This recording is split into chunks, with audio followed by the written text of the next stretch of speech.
All right, guys. Hey, I'm back for another video here, and just gonna be talking about my month in review with my trading, what's been going on, all the different things I'm doing right now, what I plan to be doing going forward, um, covering my entire month, and just sharing some thoughts, the way things have been going for me.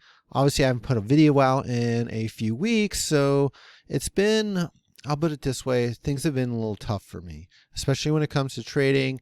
And that is because if you're looking at this video, you already know I've had 5 max loss days, and actually one day was a double max loss day. So I lost twice my monthly, what I can afford to lose as a loss. So things have been tough, and the trading, has went great at certain points for the month, and then we started to spiral and have some other issues. And over the last week, overall, I actually took the entire week off from trading. I kind of just cleared my mind. I was like, I need to just take like a little bit of a sabbatical from trading for just a week to get my head straight, because I was getting emotionally compromised. I was just letting those things get to my mind when I should have been focusing on just just being in the moment, taking the trade that was an A+ quality setup, all those basic things that you need to do when you're trading, and then just focusing on that stuff before I actually take trades and looking at them and saying, you know what, this isn't the front side, this isn't the right thing. So, I'm going to go into all that today. So let's go ahead, let's get into that. I'm also going to cover some stocks I'm going to be looking at on Monday that had some continuation, that may show for some continuation from Friday. Even though I didn't trade, I didn't even look at the markets for Friday until today. So, but I was looking at some of the scans, and they're looking pretty interesting for what may be coming on Monday. So let's go ahead and we'll jump into it. But first, let's just jump into my review over the week itself, or the whole month of September. Now, as you can see, a lot of red trades, some green trades, and some really big nasty red days in here. So let's just start top here. So overall for the whole month so far, and I'm doing my review for the month even though we got one day left, but take it for the grain of salt. We're just doing it now because this is where I got time at, and that's how I'm going to do it. So hopefully, we'll be able to add at least one more green day to this. So crossing my fingers for that. But overall, so 24 green trades for the entire month of September. Not bad. And 31 red trades, giving me a total of 55 trades at a 43.64% trade win percentage. So out of all that, I'm only trading green trades about 43 to 44% of the time. So not the best. Now, honestly, that leads into my actual monthly P&L of losing about $245, negative $245.87 for the month. And that plays right into my P&L, not P&L, but my my overall trade percentage. When you're trading, you basically want to have a 2-to-1 risk reward ratio. And what that means is you want your winners to be twice as good as your losers, twice as much as your losers. So you want to have $2 for every $1 of loss. So for example, if I, made $100, my worst losing trade would only be $50. If my average win trade was $100, my biggest losing trade would only be $50. And that would keep a proportionate 2-to-1 risk reward ratio, which is something most traders are trying to strive for. If you're not sure what that really means, that's something you really need to learn. You need to spend some time. I know when I was learning that stuff, seemed kind of complicated to me in the beginning, but just understand you want your winners to be twice as big as your losers. And at the very worst, 1-to-1, meaning your losers are just as big as your winners and stuff like that. Why that is so important is because what that means is, like, if you're at a 1-to-1, then you have to be right 50% of the time, meaning because it's 1-to-1, your winners, and so you could be just as much on your winners as you are on your losers. That means 50% of the time you're a green trader. But if you have a 2-to-1 risk reward ratio where my winners are twice as big as my losers, now you only got to be right 34% of the time to be a profitable trader, which is a great place to be Unfortunately, I'm definitely not there, because if you look at my total green trades to red trades, I'm 206.10 to 451.97, meaning my winning trades are only half as big as my losing trades. Does that make sense? So basically, not very good. So that is not a good thing, because now in that position you have to be right 67% of the time, meaning you have to have a green trade 67% of the time just to be a profitable trader. And when we look at on the daily average, so if you break it down on an average green day, an average red day, my average day, my average green day is $8.59. My average red trade is red day trade is $14.58, meaning I'm about, again, a 1 to 2, which is a hard way to make any money in the markets. If you are trading on this, I mean, you're not going to be a profitable trader. You're not going to make much money. And, for most decent, I would say, day traders out there, 70% is pretty much like, if you are trading at 70% win ratio, you're doing really, really well as a trader. But if you're doing that at a 1 to 2 risk reward ratio, you're not making much money though. So you need to be at that 2 to 1 risk reward ratio. So obviously I'm not doing that this month. It was kind of looking good.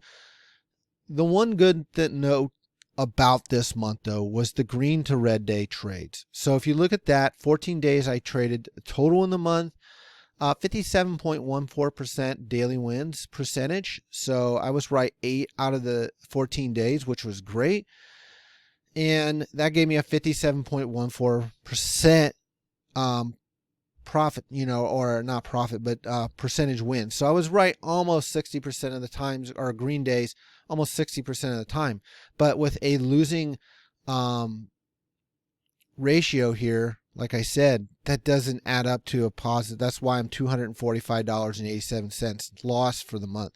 So obviously, when you don't have a good solid track record, it's hard to say, well, I'm going to go put money into the market. I'm going to go throw $1,000 into my Webull account and start trading, because if I start trading like this, guess what? I'm just going to lose money. There's no point to go in and throw money at this. If you're in that same boat, there's no point to do this. You need to focus on building up the track record first, so that you can prove to yourself, much less anybody else that would ask you, well, how do you know you could make money at the market?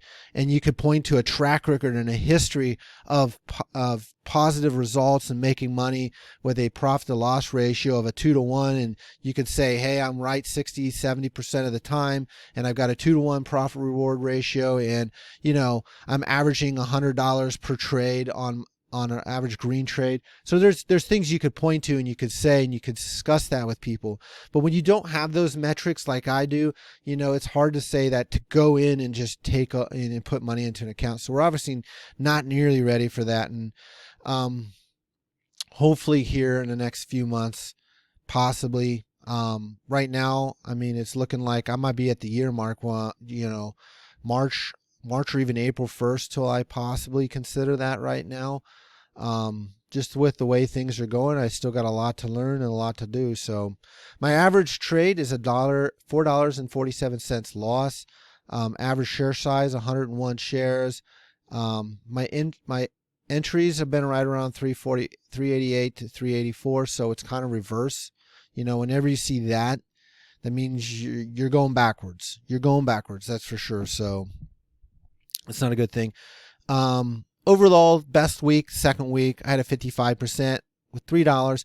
And this third week was looking really good until I just got sloppy with things and stuff like that. I got sloppy with my trades. I got sloppy with the things I was doing, and I spiraled out of control, and I was just taking, B and C, even D quality setups, trades, just to thinking I could just make it all back. And I wasn't, See, I'm at that point right now where I need to focus on just that one quality A plus trade setup in the morning. Get in, get green, get out, and go with that and say, you know what? I got it today. I didn't get it today, but that was it. That's what I did for the day. So So when I look at my consistency score, my P&L ratio score, my trade win percentage, overall, I mean, these are all zeros. It's terrible. So we're not, I think overall I need to be at an 11. I want to be at about a 10 or 11 before I consider funding an account. And that means having 6+ weeks of profitable trading, not spiraling out of control any one week, but just having quality, do a trade, get my trade in, do well, get a green day, get out, get in, get out. Don't try to sit around and analyze and overthink the whole market, because I feel like, in fact, one thing I will do is shut down everything. And the moment I get the trade done and everything's done, I'll record my information and I shut it down. I get out and I'm done for the day.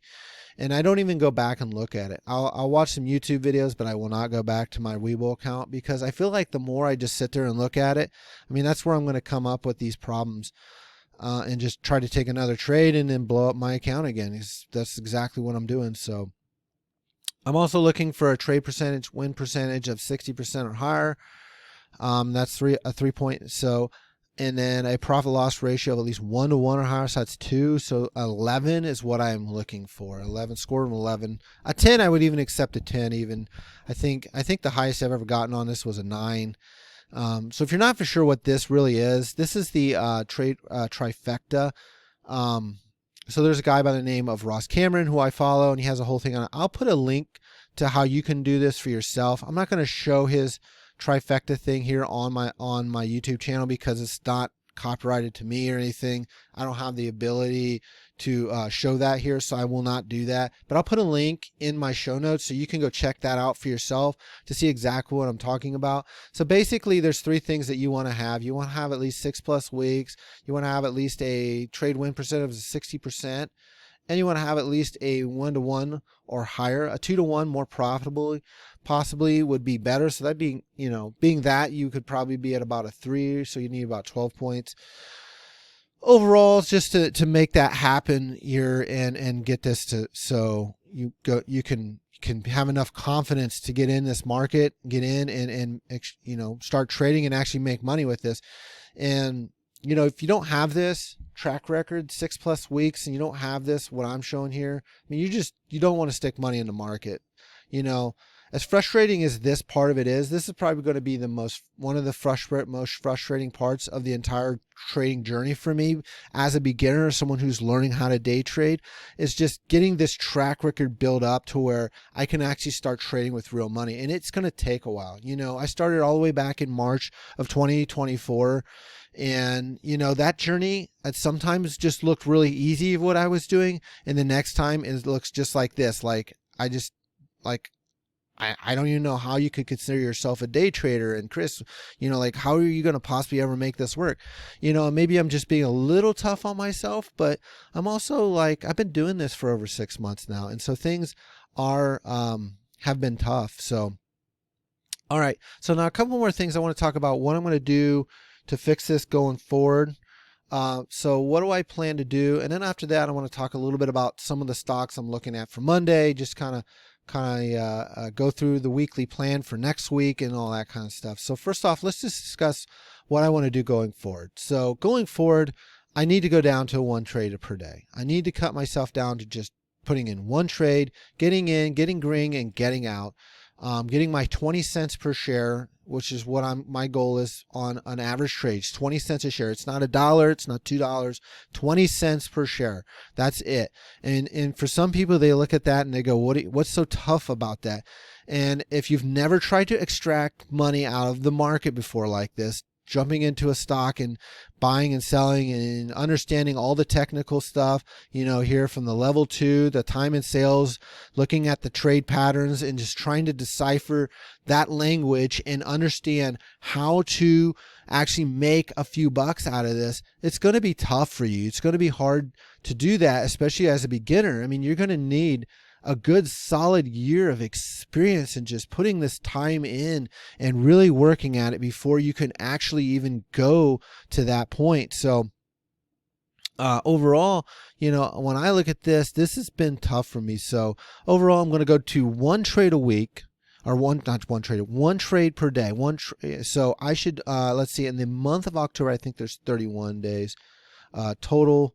So if we go to October here, we should have a total of, let's see, 1, 2, 3, 4. So there's 5, 15 plus 4. It's 19 plus 4 more. So we're talking what there, 23 trading days total in the month of October. So I should have 23 total trades for the entire month of October, and that's it. Because what I'm finding is when I take multiple trades, if you look at the days here that I'm taking trades, and I talked about this in my last video, every time I do that, I end up with either very little or a max loss. Like this day right here on the 5th, I should have just taken the $7 loss on the 5th and just walked away. I mean, that would have been a $7 loss versus a $50 loss. Same thing here. I should have taken a $25 loss. Now I ended up with a $48 loss on the 4th. Again, multiple trades on the 6th. I took 3 green trades, but I also took 3 red trades. Did 50-50, which was okay, but it was a smaller green day. And I should have just taken the $11.50 and just said, you know what? I made my trade. I'm done for the day. Then we get to the 9th. Again, more trades I took that day. I had 4 green, 4 red. And guess what? Max loss day. Lost a bunch. But then on the 10th, I took 1 trade. 1 trade on SMX for 50 shares. And guess what? $17.50 profit. No more, no less. I didn't have any green trades. I didn't have none of that. 100% trading day. Green trade win percentage ratio. Did not lose anything. Had a nice little green day there. Then what did I do right there on the next day on the 11th? Guess what? Took some green trades, a bunch of red trades, and small gain. Should have just taken the 50 cents. Yes, it was less than $3, but it wasn't through all the negative gains there too, the negative trades. You know, so it didn't gain me anything. Again, here, look at here, the 12th, 1 day, 1 trade, $30. Why can't I do that every day? You know, that was the trade, and I did it, and I did well. I made $30. But then look, I go the next day, 3 trades, and guess what? $5 winner. I should have just taken the $16 loss, honestly, because, you know, at that point, you know, and here's the thing. When you take 1 trade in a day, you know, it could be a red trade, it could be a green trade, but you get that red trade and you're like, if I just take 1 more trade, I think I can make it a green trade. And then you just dig a bigger hole in the end. And that's not good. Because look, the next day, the 16th, I take 1 trade, $15. Not a huge green day, but profitable green, and just shut it down and get out. Now, this day right here, this, let's see here. The 17th, I made $4.50. I took a second trade, and I actually got lucky and got $10.50. But here's the thing. I should have taken that trade because I probably wouldn't have been able to anyways, purely for the fact if I was taking 150 shares out of $4.79, I mean, that's most of my capital that I could trade with that day. And you can only use that stuff in a cash account, which I will be starting in, not a margin account. I can't take multiple trades. I can only take 1 trade because I'm going to maximize the amount of money that I can take on that trade. And in the end, it didn't gain me huge amounts. I should have just said, hey, I got a green day, I'm done. Because my track record just in the end would probably have been a lot cleaner as a result. Now, on the 18th, I did take 1 bad trade, but I shut it down right after that. That I consider a successful red day. Because if I'd have taken multiple trades, guess what? I would have just spiraled out. I would have lost more money. Let's see. And then the 19th overall, $12 trade. Should have just shut it down right there. And what did I do? Take 2 more trades, back-to-back, $70 loss. I mean, went up from $12 up down to $70 down. Not a good thing. And then what did I do on the 20th? Now, I didn't take 1 trade on the 20th. And I don't know what the stock was because I erased my trading data from my paper account. And I don't know, and I was supposed to write that down and I forgot to do it. But there was actually 3 trades here. But again, I know it was 3 trades I took that day. And it was $100 loss. Max loss, double loss actually. Should have not done that. Should have just taken the 1 loss and moved on.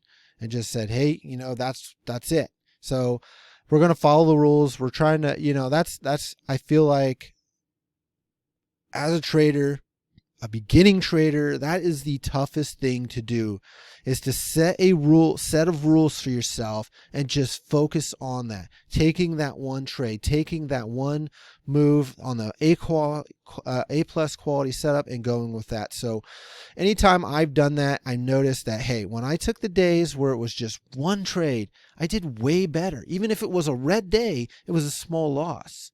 So in most cases, I didn't lose much. $14, I think, on a one red day trade would have been my max. I mean, my highest one. I don't think there was any of them much higher than that. Okay, so I had one here at 25.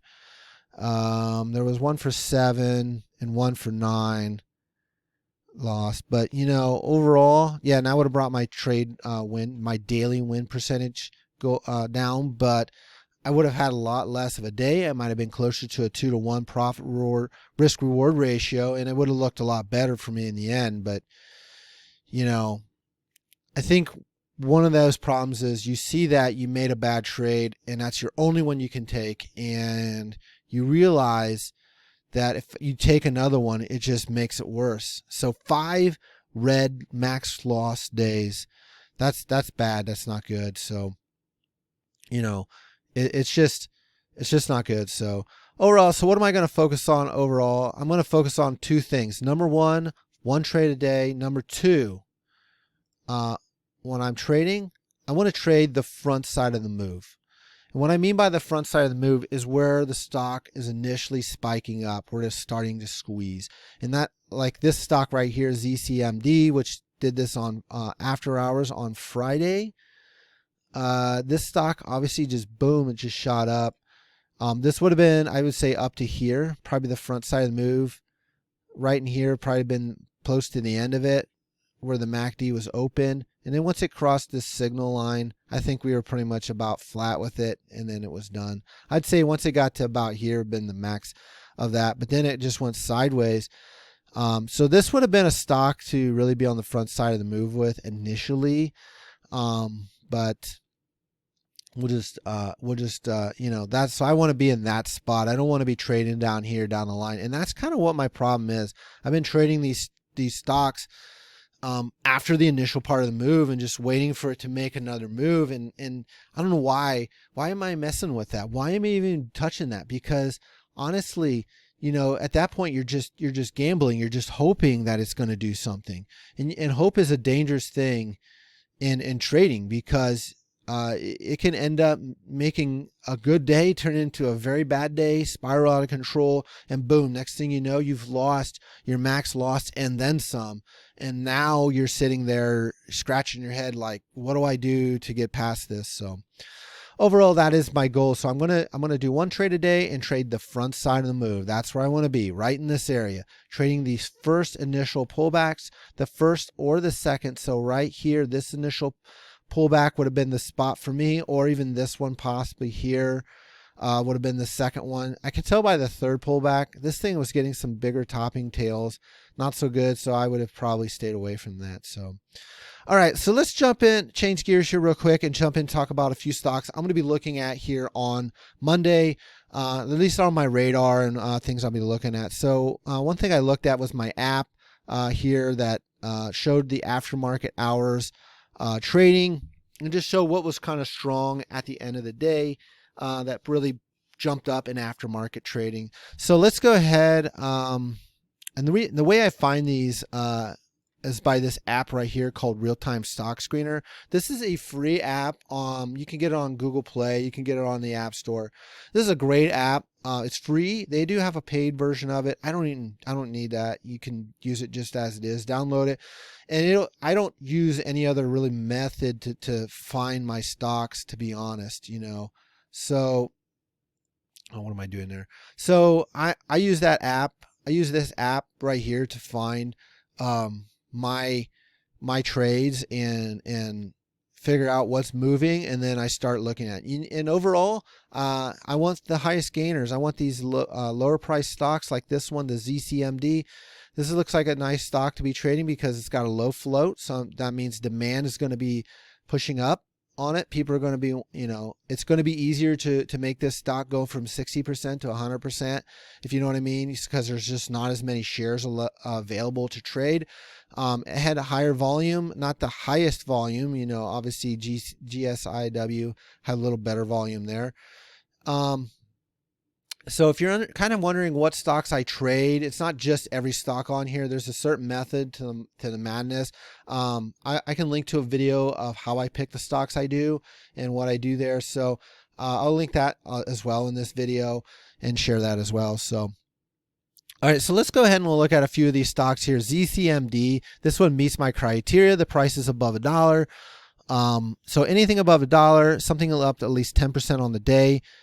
Something with higher volume, higher relative volume. I don't know what the average volume for this particular stock is, but we can look at that. And a 2 million float, so less than 20 million, but less than 10 is even better. Less than $1 million, if it's less than $1 million, that's even better. That's really good, because those stocks have high percentages of going up because there's not a lot of stock available, and people can buy it really fast, and it can push this number up real quick. So let's go ahead and let's look at ZCMD to start with. That was the stock we were just looking at here. And one thing I kind of like about this stock, let's go jump at the look at the daily really quick here. So let's see, we have our 200 moving averages, which is a very important line, but there's a couple of things I'm looking at here. So first off, let's push this back up. So we're looking at one of the things. I want to draw a couple lines and just show you a few things. So probably our lines of resistance are going to be right here, and we're going to go over and up, and we're going to see that one right there. So let's click this line again, and we'll get right here to this 274. So it's right in there roughly. So, and then we also, if you notice, we have this 200 moving average coming in right at that point too. So those are going to be crossing right there here shortly. So this obviously was a line of resistance, and this is also matching up too, which tells me, if you got 2 points confirming, that's a pretty good likelihood that that's definitely going to be a line of resistance on this stock at 274 roughly. When the 200 moves down to that, if this does happen to squeeze up overall. So we're looking at right here at $1.81. And if we get past that one, we've got just about $1 move before we hit that 200 moving average. But then if it breaks from there, now we're looking at somewhere up in probably here, right here, and then right there. So we'll mark those two. So then we're looking at between there, we're pushing up as far as $4.62 almost. So after we break through this 200 moving average in this point right here, we're looking at some pretty good open space here that there could be a potentially good move. And then from there, I think it goes up to maybe, well, let's see, up in here maybe. So let's put one right in about there. Yeah, I think we're going to be right in about those areas right there, and maybe one up right here. So there's some pretty good gap up here, meaning resistance is not filled in these areas, and meaning that if it does break these areas, if we do get a breakthrough some of these areas, we could see some high, a pretty good chance that these stocks are really going to shoot up, because there's just, and what that means is what these lines of resistance means. Just think that there's a lot of sellers here in these parts right here. There's probably some, from these points right here, there's probably a lot of people possibly holding some shares from these areas. So when we get up to there could be some resistance up in this area, meaning there's a lot of people trying to sell out at this $10, $9.50 to $10 mark, all the way up to $11. So, honestly, there could be some people sitting in those spots right there that we could be seeing some. But we got this gap here, and I think if we get up in this area, possibly, we may or may not. I don't really know. So we look at the 5 minute. Again, we're above it on here, so we're sitting. We're at 221, so we're above that mark. Let me go back to that. Yeah, it's not showing that on the aftermarket. That's why. That's one thing I didn't realize. On the daily, the aftermarket and pre-market does not show up on the daily chart. It's kind of weird. I don't know why they do that, but Yeah, so we're above that mark actually. And so that means we're in about right in here. So we're pushing this. We're going to be right at this 200. And I guess if we could hold it, we could possibly bump up to this next spot. But if we break it, we're definitely going to have a good squeeze right in here possibly. So the 5-minute is showing that. And then, so this thing, obviously it didn't drop. So it's showing a good possibility that this could hold up. So I would definitely be looking at ZCMD Monday morning as a potential stock. So let's go back to the next one now. So let's see, GSIW, $1.57, 30% gain, 7 million and 60 million. It's not as good on the float. So let's go ahead and we'll look at that particular stock. What was it? GSIW.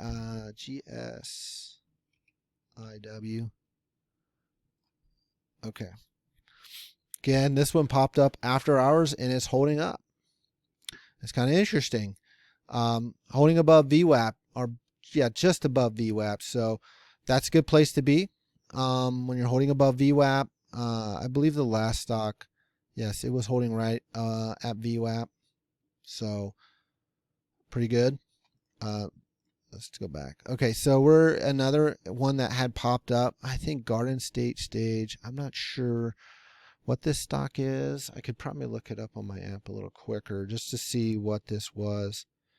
But so let's see. They did have some filings here. They did a SC13, so that should be a shelf. Is that a shelf registration? Filed for the purpose of Section 18 Securities Act.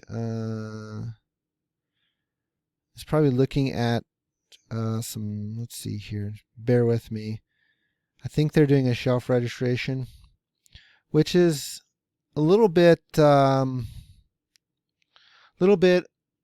a red sign that you should be careful with this stock. Because they can a lot of times have this big bump, and if they filed a shelf registration, what that means is they could add shares onto the market, and when they do that, that dilutes their float, which means that it's more than likely going to go down. And then they usually mention when they do that, and then when it ends, when they do the sale, and then when it's over. So when they sell the stock, put it on the market, and when it ends, they'll talk about that, but they'll file additional news on that. So, but I would say that this particular stock right here possibly could see another gain as well. So we'll keep GSIW on the radar as well. I think there's a potential there. I also like the price on this particular stock. If we go back to this, I like the price on these two stocks as well. These are well within my range.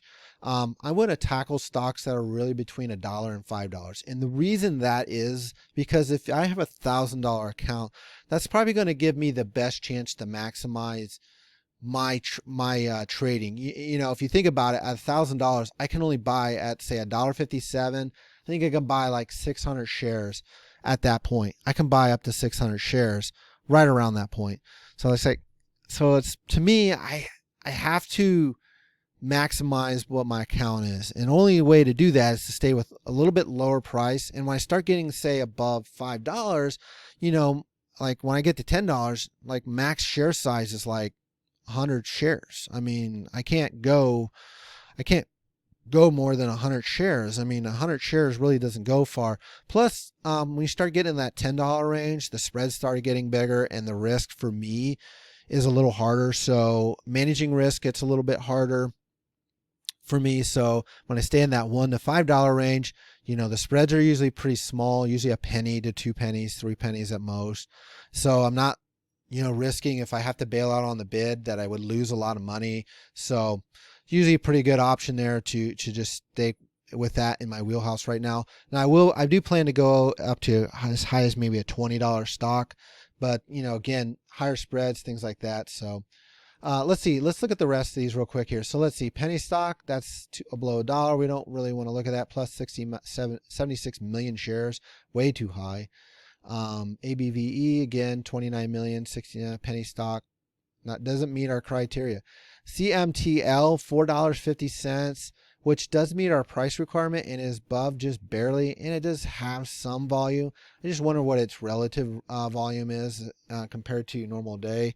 You know, if it's not 5 times relative volume, probably not going to trade that. And then the floats, again, too high, so probably not going to look at that. HPH, again, penny stock, PDSB, 3.76. Let's see, volume, very low, so very thinly traded and too high of a float. TCMT, again, meets it, but it's just barely. TCTM, I don't know. Let's look at that one. I'll just pull that one up on my phone here real quick just to look at that. Let's see here. Boy, they had some news back in June, but no real news to speak of. They have a, let's see here. Financially, let's see, income negative 4.82 million, not very good. Let's see, they filed a SC13DA, which would be probably a shelf registration, my guess. Somewhere in there. Got to get a little better at doing this fundamental analysis. I looking up at these shelf registration. That's one thing I do like about this app right here, is that you can look up all that stuff right on the app. Like, you can use other websites like BAM SEC and stuff like that, but I prefer this app because I can just boom, it's got it all in one spot and I can just check it out real quick. But I think this is an additional shelf registration on this particular stock. So they're probably trying to raise money, raise capital. So they're going to be looking at possibly putting more shares on the market. But let's go TCTM real quick here. We'll pull that last one up and then we'll move on. TCTM. Let's see. Let's see. This did a little bit earlier in the day, but aftermarket still held up good. So I think this does have some potential there. I don't know what the news on this stock was. It doesn't really say. There was some positive news, I guess.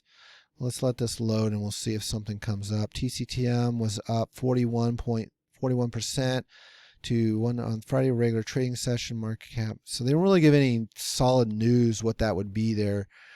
I wish they, gosh, I hate when they put these really vague, like, oh, went up a dot. Well, you know what? That doesn't mean that's not really news. That didn't, even though it was positive, it said it was positive news, but didn't really say why it went up. We look at back on Friday, though. I do notice this, though, some high volume selling. Do we see a lot of topping tails? No, there's some. Looks like a very tough, especially later in the day, tough price action, but it did manage to make this big move and aftermarket, so that could translate to something possibly on Monday. So we'll keep those three right there on watch for Monday morning, and we'll go from there. So, well, I'm going to wrap it up right there, guys.